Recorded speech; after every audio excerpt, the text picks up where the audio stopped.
اور انسان بہت سے سمجھتے ہیں کہ میرا مرنے کے بعد نام اعمال بند ہو جائے گا.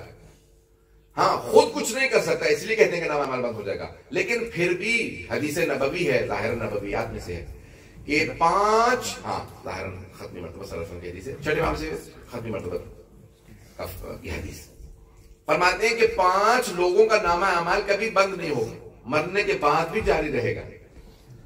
پہلا وہ کہ جو کسی کے لیے پانی کا بندوبست کر گیا ہو، کہیں کنواں کھود گیا ہو، کہیں کسی کے لیے پانی پینے کا بندوبست کر دیا ہو، جیسے کہیں ٹیپ لگا دیا. ابھی بھی بہت سے لوگ سمجھتے ہیں کہ نہیں پانی تو it's a necessity, everyone has it. No, there are still many parts of the world they don't have proper supplies of water. ابھی بھی افریقہ چلے جائیں، پاکستان میں بہت سے علاقے ہیں، دنیا بھر کے اندر ایسی جگہ آپ کو مل جائیں گے کہ جہاں ابھی بھی پانی کا صحیح بندوبست نہیں ہے. تو عزیزان گرامی حدیث کے الفاظ ہیں، ختم مرتبہ فرماتے ہیں 5 لوگوں کا نامہ اعمال مرنے کے بعد بھی بند نہیں ہوگا. پہلا وہ جو کسی کے لیے پانی کا بندوبست کر جائے، دوسرا وہ جو کوئی درخت لگا جائے، جب تک لوگ اس کے سائے میں بیٹھتے رہیں گے. اگر وہ پھل دینا بند بھی کر دے، کیونکہ جب درخت بوڑھے ہو جاتے ہیں تو پھر پھل نہیں دیتے. بہت سے مجھے یاد مختلف پھلوں کے مختلف ہیں. میں بھی پچھلے برس کی بات سے کہیں ملتان میں کسی آم کے باغ میں گیا ہوا تھا، تو میں نے پوچھنا ان سے کب لگائے تھے، انہوں نے کہا بھی 25 برس پہلے. تو خادم نے کہا 25 سال بعد پھر آم کا درخت دوبارہ لگانا پڑتا ہے، یہ اس کے بعد پھر پھل کم ہوتا چلا جاتا ہے 25 برس بعد. یہ درختوں کی بھی ایج ہے، لیکن پیغمبر فرماتے ہیں کہ اگر وہ پھل دینا بند کر دے لیکن سایہ دے رہا ہے، جب تک لوگ سائے میں بیٹھتے رہیں گے تو اس درخت کے لگانے والے کو ثواب ملتا رہے گا. یہ کتنے کتنے اللہ کی طرف سے بہانے ہیں لوگوں کو ثواب عطا کرنے کے. تو پہلا پانی کا بندوبست، دوسرا درخت، تیسرا کہا کہ اگر کسی بھی دینی مرکز میں، جیسے مسجد امام بارگاہ ہے، میں دینی مرکز کہہ رہا ہوں، لفظ مسجد کیا ہے لیکن بہت سے مدارس تک کو لکھا چھٹے امام علیہ السلام سے روایت کہ اگر کسی بھی دینی مرکز کے اندر کسی نے ایک اینٹ بھی لگائی ہو، جب تک وہاں عبادت ہوتی رہے گی اسے ثواب ملتا رہے گا. ایک اینٹ بھی لگائی ہو. تیسرا مذہبی جگہ. چوتھا کہا کہ اگر کسی نے کوئی کتاب لکھی ہو، حتیٰ یہاں تک بعض روایات میں ہے کہ اگر کسی نے اہل بیت کے یا دین کے، قرآن کی اور اہل بیت کے دفاع میں ایک ورقہ لکھا ہو، ورقہ سمجھتے ہیں، ایک پیج، ایک صفحہ، ایک کاغذ، کہا اگر اس نے صرف ایک ورقہ لکھا ہو اہل بیت کے یا دین کے دفاع میں، اور اگر وہ آدمی جہنمی ہو تو روز قیامت وہ ایک ورقہ اس کے اور جہنم کے بیچ میں آ کے کہے گا پروردگارا اس نے مجھے تیرے دین کے دفاع میں لکھا تھا.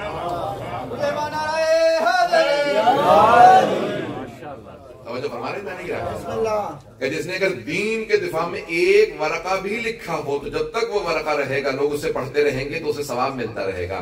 کہا 5ویں یا رسول اللہ آپ نے فرمایا 5 چیزیں ہیں جس کی وجہ سے انسان کا مرنے کے بعد بھی نامہ اعمال بند نہیں ہوتا. وہ 5ویں شے کیا ہے؟ کہا کہ اگر کوئی آدمی نیک اولاد چھوڑ دے. سید منور شاہ صاحب چلے گئے لیکن اولاد آج مجلس کروا رہی ہے. عزیزان گرامی یہ مجالس کراتے رہنا، قرآن پڑھتے رہنا، تسبیح کرتے رہنا، صلوات پڑھتے رہنا، یہ ان کے نامہ اعمال میں اضافہ کرتا رہتا. یہاں تک کسی نے کہا کہ یعنی حدیث نبوی ہے کہ کسی صحابی نے سوال کیا یا رسول خدا، میں پوری حدیث سنا دیتا ہوں.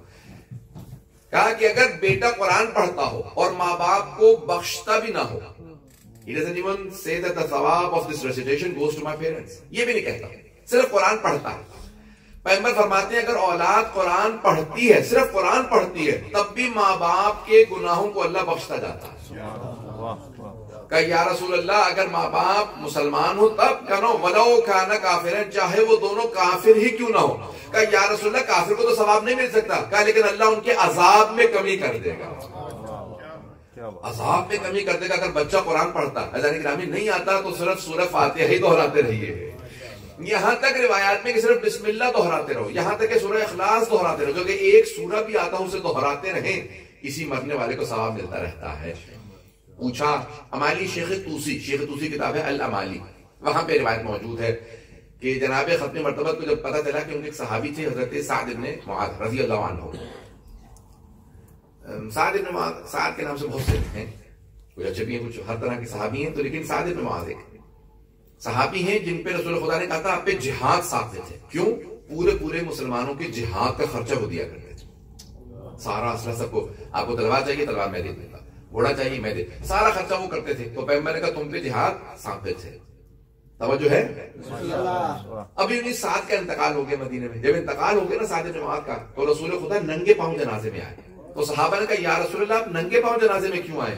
کہا کیونکہ 70 ظاہر 70 یا 80 ہزار 70 یا 80,000 I am doubting not the hadith 70 یا 80 ہزار ملائکہ سعد کے جنازے میں موجود ہیں. بھئی سعد اہل بیت میں نہیں, بدلے لوگ ہیں یا نہیں؟ سعد اہل بیت میں نہیں ہے, اہل بیت کا مقام تو اور بالا تر ہے. کہا سعد کے جنازے میں 70,000 ملائکہ آئے ہیں. کہا یا رسول اللہ اتنے 70,000 angels are attending his funeral. کہا یا رسول اللہ اتنے جنازے میں, اتنے ان کی فیونرل میں ملائکہ اینجلز کیوں آئے؟ کہا کیونکہ سعد قرآن پڑھنا نہیں جانتے تھے, چند سورہ حفظ تھے, تاجر تھے, he was a businessman. کہ جیسے صبح گھر سے نکلتے تھے نا سورہ اخلاص کی تلاوت شروع کر دیتے تھے, he used to recite سورہ قل هو اللہ احد. اور جب شام کو گھر واپس آتے تھے تب تک پورا دن سورہ اخلاص کی تلاوت کرتے تھے. جیسے ہی سعد کا انتقال ہوا تو اللہ نے کہا اے میرے فرشتوں جاؤ سعد کے جنازے میں شریک ہو جاؤ, وہ میرے سورہ اخلاص کی اتنی تلاوت کرتا تھا کہ میری رحمت کو جلال ہے کہ لوگ میرے فرشتے اس کے جنازے میں جائیں. بعض کا ایک چھوٹا سا سورہ اس کے علامہ طباطبائی صاحب المیزان سنیں گے نا حضرات, صاحب المیزان علامہ طباطبائی, نام سن رکھو گا علامہ سید محمد حسین طباطبائی, بہت بڑا نام ہے ہمارے حوزے کا, نجف اشرف پڑھے ہوئے تھے اور بعد میں قم آ گئے. وہ کہتے ہیں کہ بعض اوقات آپ کی جو ایک صلوات تنہائی میں پڑھ دیتے ہیں, اللہم صلی اللہ محمد وعلی محمد, پروردگار یہ صلوات میں نے اپنے فلاں مرحوم کو بخش دی. علامہ طباطبائی کہتے ہیں جو ایک صلوات آپ پڑھتے ہیں نا اپنے مرحومین کے لیے, تو آپ کو اندازہ نہیں ہے اس ایک صلوات کے نتیجے میں کتنے میل اس مرحوم کا سفر طے ہو جاتا ہے.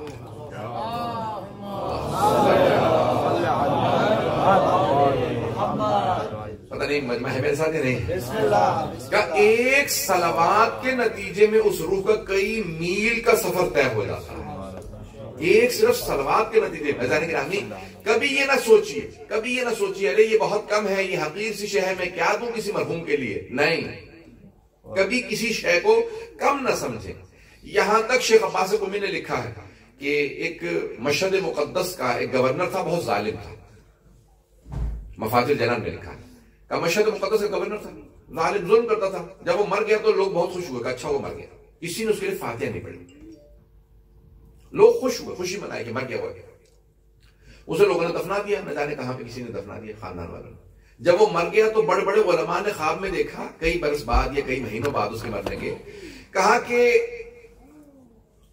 علماء سے کہا, اس نے درخواست کی, مرنے والے نے, اس گورنر نے درخواست کی, کہا آقا مشہد کے لوگوں سے کہیں کہ جو مشہد سے باہر جا کے کھانا پھینکتے ہیں نا کتوں کے لیے, مشہد مقدس میں کتا نہیں, کہا مشہد سے باہر جو کھانا پھینکنے جاتے ہیں نا جانوروں کے لیے, کتوں کے لیے, بھیڑیوں کے لیے, تو نیت کر لیا کیجئے کہ وہ جو نجس جانوروں کو کھانا دے رہے ہیں اس کا ثواب مجھے مل جائے. پتہ نہیں لوگ ہیں یا نہیں, یعنی نجس جانور کو بھی کھانا دینے کا ثواب ہے.